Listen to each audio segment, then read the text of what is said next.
When the winter of 1941 hit the Eastern Front, the temperature dropped so low that diesel froze in fuel lines, rifles cracked from the cold, and men collapsed mid-step, frozen stiff before hitting the ground.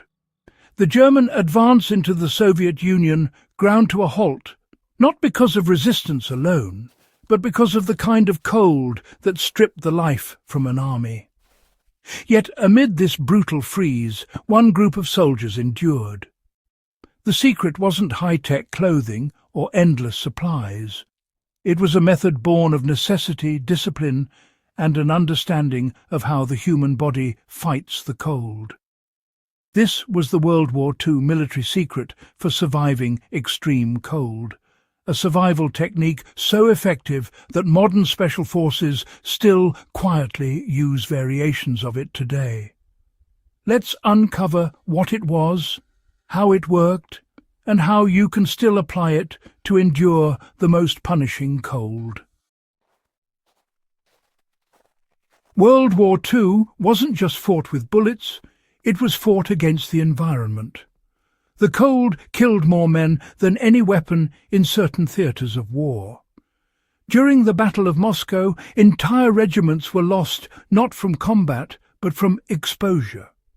The same story repeated in the Ardennes, in northern Finland, and in the mountains of Norway.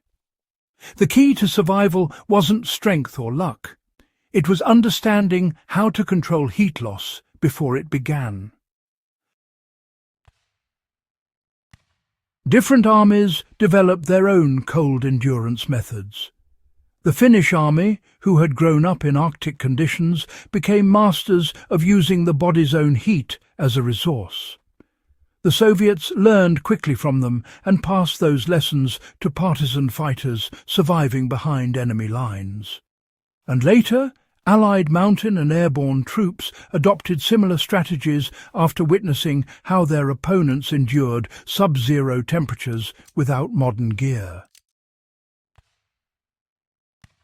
What they discovered was that survival in extreme cold depended on controlling three enemies: moisture-air movement and direct contact with cold surfaces.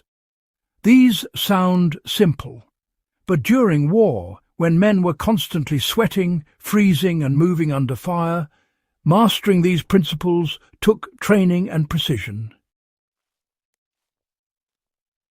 You know, everyone talks about layering for warmth, but during World War II, soldiers actually discovered that most people go about it the wrong way.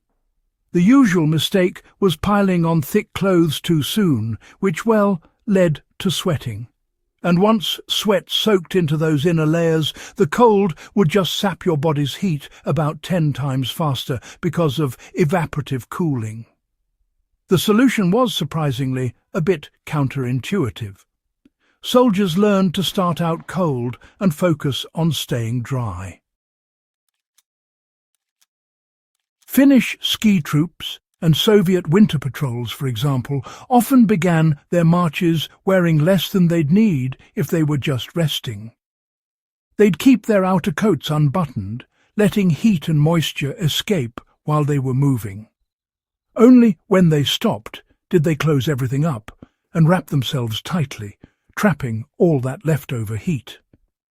This simple timing, venting while on the move, sealing up when still, really became a key difference between those who froze and those who actually survived.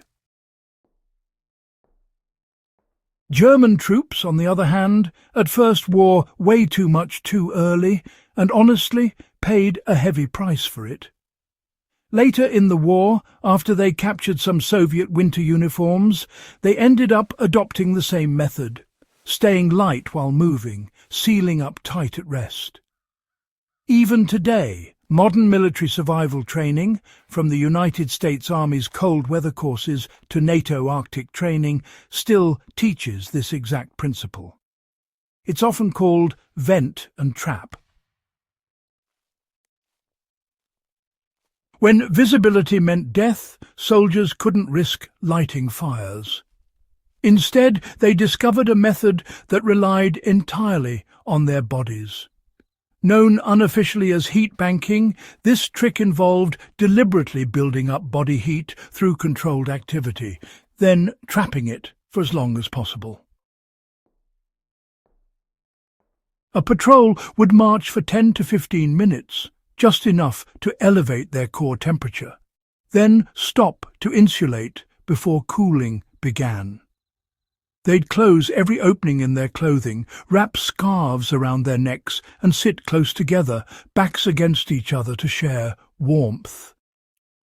Inside a dugout or snow shelter, this trapped enough radiant heat to raise the interior temperature dramatically without any external fire.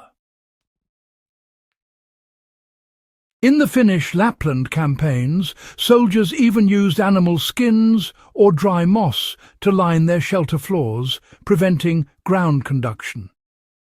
The same principle applies today. If you can isolate yourself from direct contact with cold surfaces, you cut heat loss nearly in half.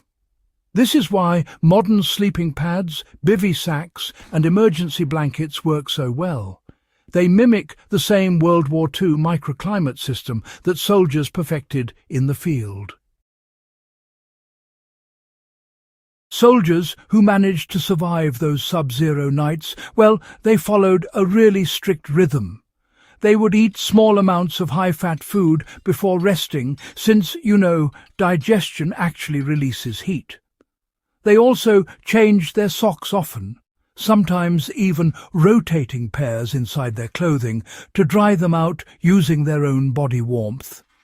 And before entering any shelter, they made sure to shake out all the snow, so it wouldn't melt on contact with their skin. Every move was made deliberately. The Soviets even had a saying for it: heat is discipline. They recognized that panic, exhaustion and neglect ended up killing more men than frostbite itself. This way of thinking carried over into post-war survival doctrine. Even today, the best cold weather experts, whether they're mountaineers or Arctic researchers, stick to the same principles that were really perfected in the trenches and forests of World War II. Stay dry, manage your heat, and never let your energy escape without a purpose. If you've ever found yourself outdoors in freezing weather, you can actually use these tips right now. Before heading into the cold, loosen your outer layer so you don't start sweating. It's important to keep your base layer dry, no matter what. When you stop moving, zip up your jacket all the way, tighten those cuffs and collars, and use your own heat to build comfort from within. And hey, if you've got a partner, don't hesitate to share warmth.